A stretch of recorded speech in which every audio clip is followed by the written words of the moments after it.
Alhamdulillah hari ini sebagaimana undangan dari KPU, kami unsur pemerintah daerah juga diundang bersama LO dari paslon, baik 3 paslon gubernur wakil gubernur maupun 5 LO dari paslon bupati wakil bupati di Lombok Timur. Yang kami sampaikan adalah dalam menjalankan atau dalam mengimplementasikan aturan itu, kunci utamanya kan komunikasi. Kita sama-sama mengetahui bahwa dalam minggu tenang itu semua APK memang harus sudah bersih dari pandangan-pandangan umum supaya masyarakat betul-betul tenang, ada kontemplasinya, perenungannya setelah sekian puluh hari melaksanakan masa kampanye. Nah, dalam implementasinya selalu saja faktor komunikasi itu menjadi hal yang memegang peranan penting. Kami pemerintah daerah ini posisi mendukung, maka dalam penertiban APK ini pun mulai besok kan kita minggu tenang, tolong supaya komunikasi yang inklusif antara penyelenggara dalam hal ini KPU dan Bawaslu bersama LO masing-masing paslon itu betul-betul fix gitu, tidak ada lagi debatable. Misalnya hari ini alhamdulillah kita juga cek di beberapa titik paslon sudah mulai juga secara mandiri. Nah, itu penting juga waktunya. Sampai kapan? Nah, kalau tidak bisa secara mandiri sampai kapan, jam berapa, itu juga harus terkomunikasikan. Barulah kami Pemda dengan sarkas yang kita miliki untuk memaksimalkan proses penertiban ini.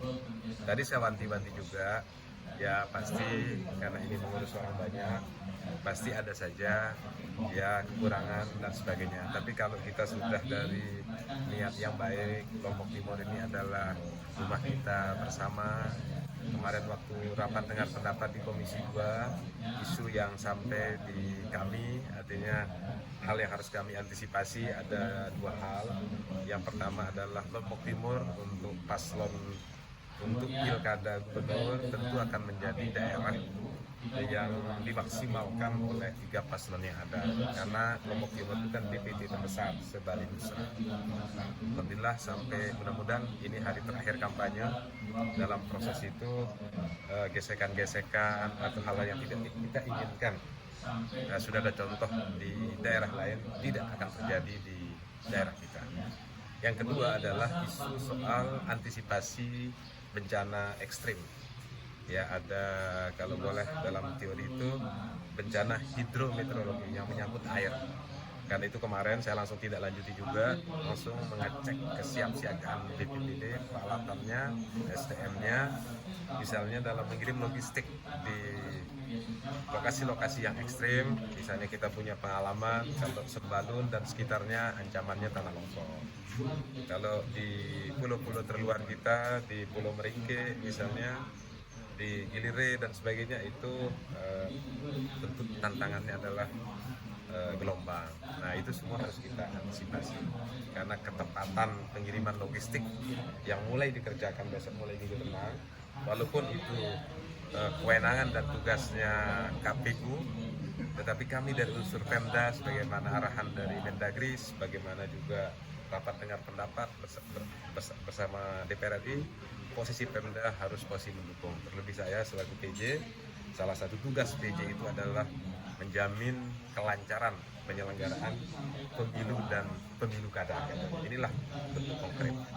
Ya, untuk kami dari KPU Kabupaten Lombok Timur beserta Forkopimda dan paslon atau LO dari paslon, baik itu Bupati, Forkopimda, Bawaslu, itu pada hari ini kami telah rapat koordinasi terkait masalah persiapan pendistribusian penertiban alat peraga kampanye baik bupati maupun gubernur tentunya di wilayah Kabupaten Lombok Timur. Dan sebenarnya ada dua yang kami opsikan. Pertama adalah penertiban secara mandiri oleh masing-masing paslon atau tim kampanye atau relawan dari paslon itu sendiri, yaitu penertiban secara mandiri. Nah itu bisa dilakukan mulai hari ini. Nah jika nanti jam 23.59 itu masih ada alat peraga di beberapa ruas jalan, termasuk sampai pelosok desa, walaupun benda-benda bergerak, misalnya angkutan, ada ini ya, ada alat peraga atau mobil itu, maka nanti kami dari Despilkada Kabupaten Lombok Timur, KPU, Bawaslu, Forkopimda itu kami minta bantu untuk penertiban tentunya. Itu nanti untuk kalau misalnya hari ini belum kan hari ini kan harus mulai para paslon, tim, relawan menertibkan APK-nya.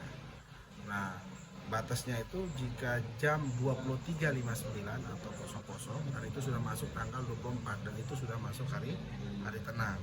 Nah di PKPU 13 itu sudah jelas bahwa paling lambat itu 3 hari sebelum hari pencoblosan. Nah tentu maka kalau tanggal 24 itu sudah masih ada, maka kami dari Despilkada Kabupaten Lombok Timur, yaitu dari unsur Forkopimda, yaitu ada Bawaslu, KPU, Kepolisian, TNI, Pol PP, Pemda, semuanya yang akan menurunkannya. Dan pada hari ini tadi kita sudah dengar kesepakatan dari semua paslon, yaitu yang disampaikan atau diwakili oleh LO-nya masing-masing.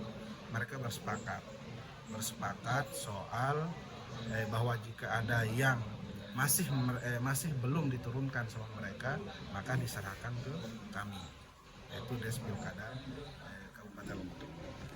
Berarti tidak ada istilah sanksi atau lain sebagainya?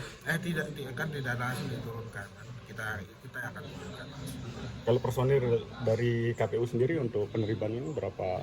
Kalau personil nanti kita akan berkoordinasi dengan pemerintah daerah, Forkopimda, Bawaslu nanti turunkan secara bersama-sama.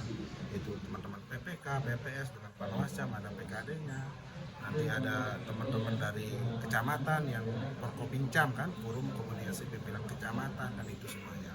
Tentu semua sudah berkomunikasi. Kebetulan kemarin itu sudah diundang oleh Pak PJ Bupati, yaitu Despilkada.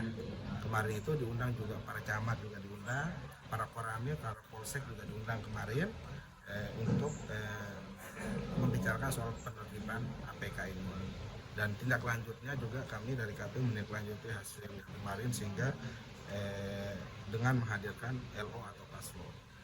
KPU Kalau ini kita sudah sepakati bahwa alamat kantor parpol yang menjadi lokasi posko pemenangannya. Misalnya salah